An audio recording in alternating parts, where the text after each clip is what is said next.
President Obama making a shocking comparison at the National Prayer Breakfast, equating Muslim extremism to Christianity. And lest we get on our high horse and think this is unique to some other place, remember that during the Crusades and the Inquisition, people committed terrible deeds in the name of Christ. In our home country, slavery and Jim Crow all too often was justified in the name of Christ.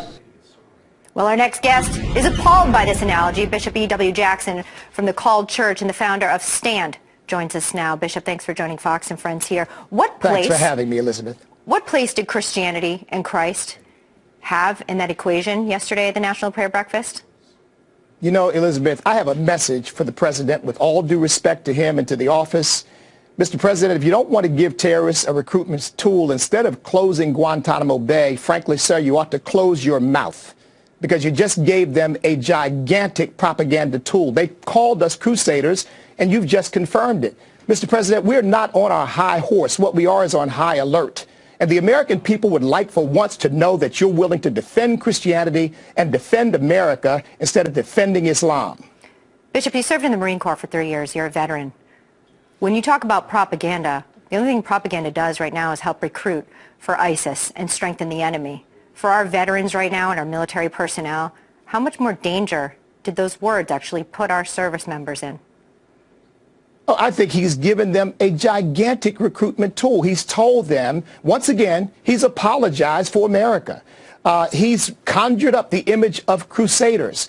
And he's basically justified exactly what Osama bin Laden was saying, that we are encroaching on them. I would remind the president that the Crusades began in 1096 as a response to Islamic aggression and the fact that they had conquered the Holy Land and they were oppressing Eastern Christians. And there was a response to that. So if the president is even going to cite that as an example, then he ought to get his history complete. Well, Bishop, you just did something the president won't do. You used the word Islamic. Let me ask you this. Not only did the president not protect Christians and, in fact, really go after them, attacking them by invoking the name of Christ yesterday, some would say, but he continued on the path of not calling the enemy what it is, not saying radical Islam. Don't you believe that in not saying that, he's actually protecting radical Islam by not calling it out?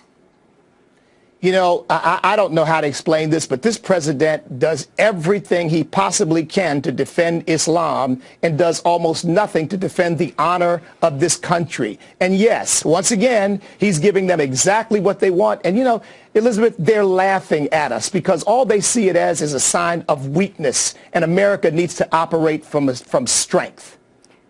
I want to ask you now for a strong message to Christians who feel as though they came under attack yesterday by the President of the United States. What is your word to those of faith today? Pray for our president.